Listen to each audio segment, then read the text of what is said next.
خوشکی شیرینم خاون بیر و هوش شکومندیا ون بالا پوش خوشکی شیرینم خاون بیر و هوش شکومندیا ون بالا پوش لنێو جوانیتان شادی دەکەن نوش سیماتان لە نور دڵتان پڕ لە جۆش لەنێو جوانیتان شادی دەکەن نوش سیماتان لە نور دڵتان پڕ لە جۆش سیماتان لە نور دڵتان پڕ لە جۆش پۆشاکی بەرتان ڕەمزی ئیمانە ڕوخساری ڕووتان وەک نورستانە لەژێر سابەتی ئایاتی قورئان ژینتان ئاوێتەی نێو گوڵستانە خوشکم حجاب و سەرپۆشەکەی تۆ تاجی عیزەتە بەخشاوە. بەناوی خوای بەخشندەی میهرەبان ئێمە لە دەستگای نوری حکمە بۆ پەروەردە و ڕۆشنبیری بەشی نێوجەوانان لە مانجی دووی ئەم ساڵەوە لە ڕێی چەند بڵاو کراوە و وتار و سمینار لەسەر باڵاپۆشی پرۆژەیەکمان ڕاگەیاند بۆ بەرەو باڵاپۆشی کچان. الحەمدوللا جوابدانەوەکی زۆر باشی هەبوو کە تێیدا 65 کچی بڕیاری باڵاپۆشیاندا. بسم الله الرحمن الرحیم. سەرەتا دەستخۆشیتان لێ دەکەم بۆ ئامادەبوونتان لەو ئاهەنگە قشتە. بەڕاستی لە زەمەنی ئێستادا ئەو پرۆژانە زۆر گرنگن کە گەنجان باڵاپۆش بکرێن هەم بدرێن لەوەی کە باڵاپۆش بن چکە بە خۆمان دەزانین لەو سەردەمەدا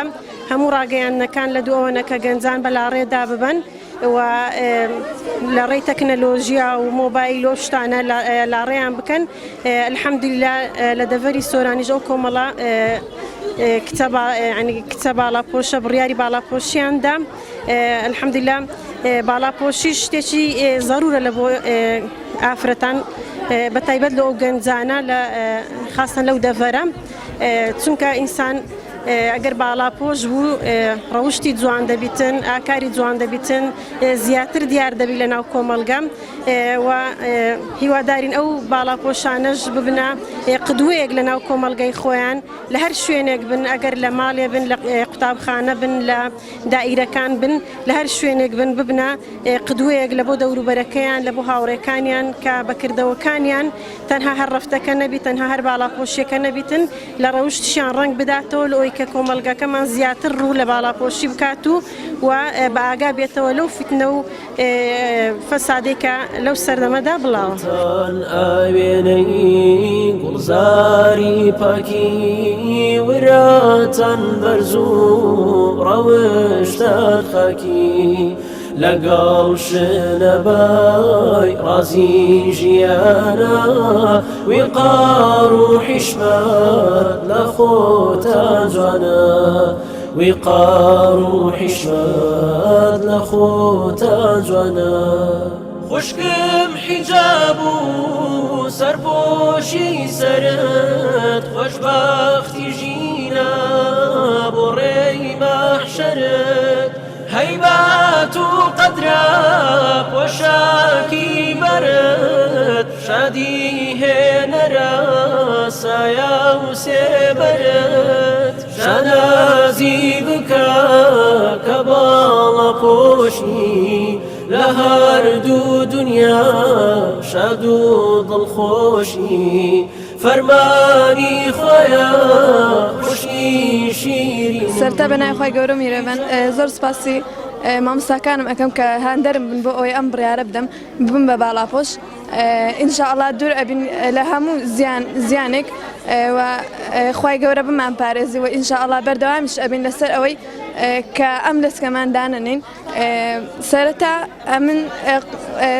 ئەمن زۆر دڵم نەسوسپا بوو کە برێم ئەمش ئەبم بە باڵاپۆش هەتا وەکو ئاخیر زار کە لە خەری بووم نێژی عەسرم ئەکرد مامۆستاکان هاتنە ژوورەوە گوتیان ئێستاش پێمان خۆشە کە قوتابی بڕیاری بدات ببیت بە باڵاپۆش ببیت بە باڵاپۆش ئەمنیش ئیدیکە نوێژم تەواو کە ڕاست دڵم ئاسوودە بوو گوتم ئەی نەمنیش لە هەوڕەوە ئەبم بە باڵاپۆش ئینشاءالله ئەم دەستکەی دانانین و طبعاً ئەم باڵاپۆشیشم سپرایز بوو لە دایک و باوکم سپرایزێک بوو لە دایک و باوکم داکا خۆم دێک کە هات بوو ئەوەی ئەو پرۆژەی بدی باوەشم پێدا کرد و گوتی کچم ئەو جلکانە چنە لەبەریتت گوتی کچم ئەو جلکانە چنە لەبەریت ئەمیش گوتم دایجان ئەوەش سپرایزێک بوو لە تو کە ئەمیش بووم بە باڵاپۆش مامۆزیشم لەکنی بوو گوتی ئەو سپرایز بوو تەوان دلی زۆر خۆش بوو ئینشاءالله هەر بەرداوام ئەبم لەسەری جارێ باویشم نزانی ئینشاءالله ئەگەر چوومە مارەی بەوەی شەرێ سەرتا سەلام عەلەیکوم وە خۆشحاڵم کە بخۆم بە خۆشحاڵ دەدام کە بە ینی بەژاریم لە پرۆژەیە کردووە و زۆر خوای گەورە پاداشتم بداتەوە ئینشاءالله پاداشی هەموو ئەوانەش بداتەوە کە بڕیاری باڵاپۆشیاندا سەرەتا من وەکو کەسانی دیکە سفور بووم و سفورەکی زۆر تەواویش بووم بەڵام دواتر لە ڕێی قوتابخانەوە بوو کە بە خۆشحاڵیەوە لە ڕێگای مامۆستایەکەم ئەو بوو کە بڕیاری باڵاپۆشیمدایە واتە ئێستاش پەشیمان نیمە ئینشاءالله تا دەمرم ئەو لەسکی کە سەرما و تازێکە ئێستا لەسەرم کردیان لەسەر ناکەمەوە و بەو ئەوانە دەڵێم کە سفورن هیوادارم ئەوانش ڕۆژێک لە ڕۆژان بیر لە قیامەت بکەنەوە بیر لە مردن و لە عەزابی قەبر بکەنەوە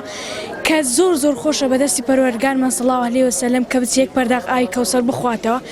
ئەو هەستا یعنی لەناو ناخی مندا ئێستا کە من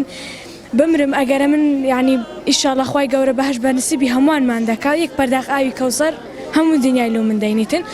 وەخوای گەورە پاداشتی هەموو لایەک بداتەوە سوپاسی داک و بابم دەکەم کە زۆر بەڕادە بەدەر پشگیری منیان کردیا لەو ئیشەی کە یعنی پشتیان بەم بەستێکە تو بڕۆ بەردەوام بە عادەتانی و زۆر خۆشحاڵم شەنازی بکە کە باڵاپۆشی لە هەردوو دنیا شاد و دڵخۆشی فەرمانی خۆیە خوشی شیرینم حیجاب باوەڕە هاوباشی دینم وابۆنی خۆشتان گەشتە عەرشی خواژین باڕێ دەکەن بێتس بێپەروە هەنگاوی پێتان بۆ ڕێگای حەقا لێتان دەبارێت نەمنمای تەقوا لێتان دەبارێت نەمنمای تەقوا لێتان دەبارێت نمنمای تەقوا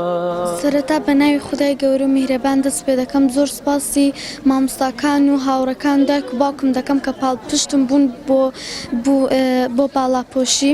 ئینشاءالله قەتیش لە بڕیارەکەم پەشیمان نابمەوە زۆر سپاسی ئەو مامۆستایانە ئەەکەم کە تاوەکو ئێستا لەگەڵ ئێمە بوون و دڵی ئێمەیان نەرم کرد ببین بە باڵاپۆش زۆر سپاسیان ئەەکەم و تا ڕۆژی دوایی سپاسیان ئەەکەم و تا ڕۆژی دوایی مەمنونیان ئەبم چونکە ئەم باڵا ئەو جلکانێک کە لەبەرمە زۆر محتاحم دەکات و زۆر دڵخۆشم کە ئێستا بووم بە باڵاپۆش والله باڵاپۆشی چونکە حەزم دەکرد ببم بە باڵاپۆش و دڵی منیان نەرم کرد کە ببم بە باڵاپۆش بڕیاری باڵاپۆشیمدا بە سوپاس هەموو مامۆستاکان دەکەم بەڵێ ئێوە ئەگەر ئێمە سیر بکەین کەسانی حیجاب زۆر جیاواز لەگەڵ کەسانی سفور لەوانەیە لە ڕۆژانە زیاتر تووشی تەحلیق ببنەوە بەڵام حیجاب کەسێکە کە ئەو کەسانی کە تەحلیق دەدەنەوە غیرەتیان قبوڵ ناکات کە قسەیەکی وا بکەن و خوای گەورە فەرمانی کردو ئێمە ببن بە حیجاب و ئەگەر ئێمە نەبین دەچین بۆ دەزەق. السلام عليكم ورحمة الله وبركاته. أمرك بڕیاری باڵاپۆشیدا ئاهەنگێکی زۆر خۆش ساز کرا بە بۆنەی بوون بە باڵاپۆش و هەروەها هەندانی قوتابیان بەرەو باڵاپۆشی سەرەتا زۆر دوودڵ بووم بۆ ئەم باڵاپۆشیە و هەر پرسیارم دەکرد ئایا بم باڵاپۆشیان نا بەڵام دواتر هەندانی دەوروبەر وای کرد کە زیاتر هەوڵ بدەم بۆ ئەم باڵاپۆشیە و هەروەها ڕزامەندی خوای گەورە بەدەست بێنم بۆ ئەم باڵاپۆشیە هەندانی دەوروبەر و هەروەها زۆر بیرکردنەوەم بۆ ڕۆژ قیامەت و هەندانی مامۆستاکان بە تایبەت زۆر سوپاسی مامۆستاکانم دەدەن کە زۆر هاوکاریان کردم ببم بە باڵاپۆش و هەروەها هیوادارم بەردەوام بم لەسەری داواکارم لە خودا بەردەوامم بکات و هەروەها